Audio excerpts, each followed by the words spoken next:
So the word on the street or in the Twitterverse really is what I'm getting at. Conor McGregor had a standing bet with Dustin Poirier in regards to their fight. Whoever won, is that correct?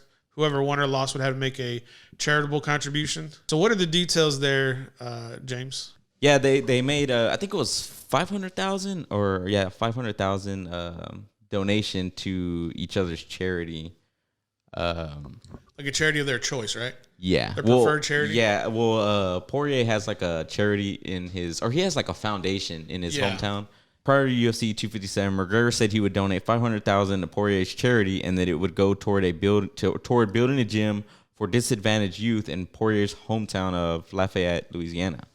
On Sunday, Poirier accused McGregor of ignoring his attempts to reach out about the donation after the fight, which Poirier won via second-round TKO. That's a fun prediction, he wrote. You also predicted a donation to my foundation, and you and your team stopped responding after the fight in January.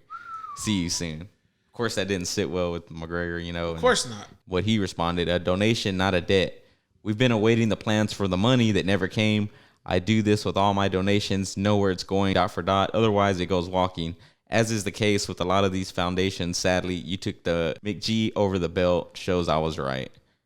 And they kind of had some back and forth after that. But, I mean, it's like, dude, you said you were going to donate. You didn't say, like, I'll donate and I need plans on where it's going. Like, you know, like, he said he was going to donate. And in defense to McGregor, I think what he was trying to come across was that maybe there has been a drop in communication between the foundation and his foundation, so he can understand, like, where the money, like, there's certain financial information they're going to need to send to McGregor's camp so that, or his foundation, so that the money can lawfully be sent or wired to that foundation for, and we're not talking about $500 here. We're talking about $500,000.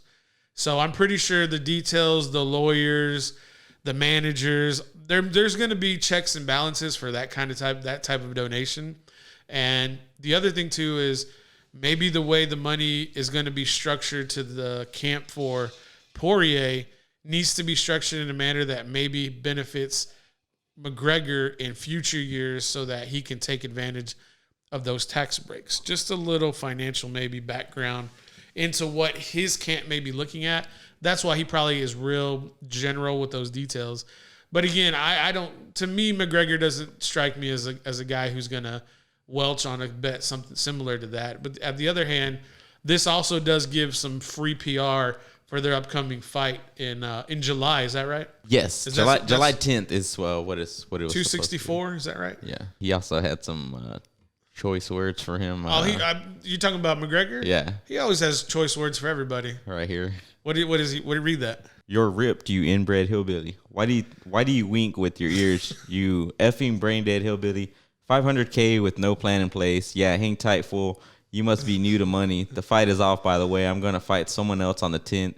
Good luck on your old contract, kid. Yeah, that's McGregor just taking cheap shots at Poirier while he I mean, I don't know. I mean, I'll put it this way. McGregor has enough money to pay that, and I'm pretty sure he's taking his jabs because Poirier publicly came to call out McGregor in that instance. So I think he went a little too far on the hillbilly. Oh, yeah, for sure. That was a little overstep. I kind of like it, to be honest with you, like not necessarily that comment, but just back and forth because, I mean, even though it's good to see the two fighters respectable in their last bout, you kind of like that intensity from McGregor. This and all McGregor that. selling the fight too. Yeah. I mean, I think that's a part of the theatrics. McGregor doesn't come across as a racist guy at all, to me, in my opinion, but it's part of the show. It's part of Who do you have in the rematch? Or the trilogy fight. The trilogy, right? Yes. So if I had to guess now, I'd probably lean McGregor, but slightly. Man, Poirier he was literally all over. He suffocated McGregor. And I think that McGregor he wasn't used to being in a fight. You could see, like, when he was in Dubai, he was walking around in his Gucci pants and Gucci everything, coming out of the Bentley. And it's like, yeah, bro, you're in Dubai. You're flexing. I get it. But, dude, you're going into a fight. Like, you're going into a fight with another human being who wants to literally destroy you. You think he had too much time off?